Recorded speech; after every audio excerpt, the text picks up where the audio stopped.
Hi guys, I'm Caroline. This is Short Skirts and Sarcasm, and I'm so glad you're here. Thank you for watching. And I'm going to do a short little video of all the outstanding Netgalley e-arcs that I have going on. Some of them have already been published, but in my defense, Netgalley did approve me after the publication date for a lot of those. So this is in order of publication date, and I'm going to tell you about it, and I'm just going to read you the blurb that's on the Netgalley site, which is how I found these and got interested in them. So the first one is Rural Nostalgia, A Backwards History of Britain by Hannah Rose Woods.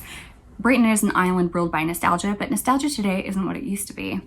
Longing to go back to the good old days is nothing new. For hundreds of years, the British have mourned the loss of their older national identities and called for a revival of simple, better ways of life. From Margaret Thatcher's call to return to Victorian values.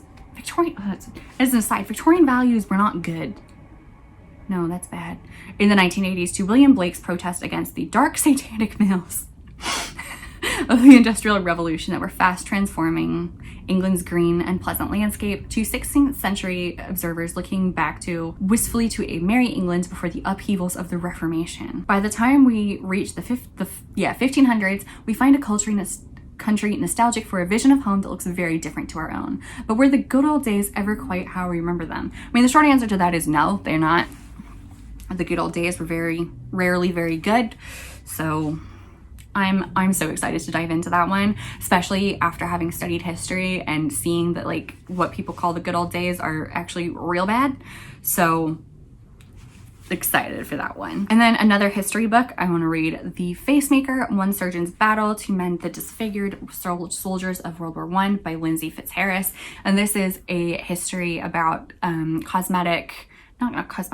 facial reconstruction and plastic surgery, specifically after World War I and the terrible havoc that the war wreaked on human bodies. From the moment the first machine gun rang out over the Western Front, one thing was clear: mankind's military technology had wildly surpassed its medical capabilities.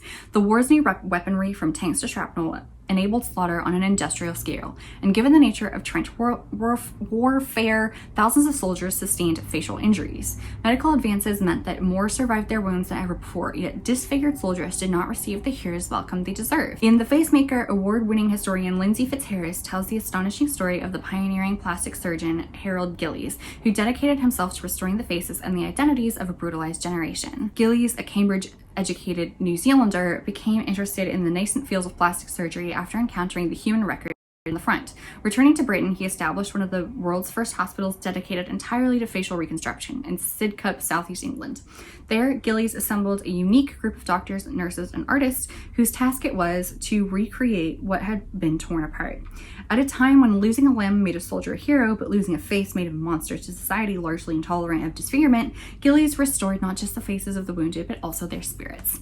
So this sounds both interesting and, I mean, not exactly uplifting, but like feels like this is a chronicle of a good move forward in terms of medicine and plastic surgery. And then I want to read the Halfways by Nilopar Uddin, U-D-D-I-N. If you know how to pronounce that correctly and I have said it incorrectly, please let me know. Nesreen and Sabrina are two sisters who, on the face of things, live successful and enviable lives in London and New York. When their father, Shamsur, suddenly dies, they rush to be with their mother at the family home and restaurant in Wales, and reluctantly step back into the stifling world of their childhood. When Shamsur's will is read, a devastating secret is revealed that challenges all that people thought and loved about him. It also profoundly changes the lives and identities of the sister and creates an irreparable family rift. So this is a fiction book. It is a contemporary fiction book, and it sounded so good, and the cover is also really beautiful looking, which did influence me a little bit, but it sounds great. I'm so excited to get to it. Next, I have The Family Remains by Lisa Jewell, and this is the sequel to The Family Upstairs that I read, I think, in 2020, which was a thriller about a cult that had apparently killed themselves, and all the children were gone, because there used to be children in this house except for one. It was a baby like upstairs, and it was like cared for and everything, even though the family downstairs had been dead for a few days.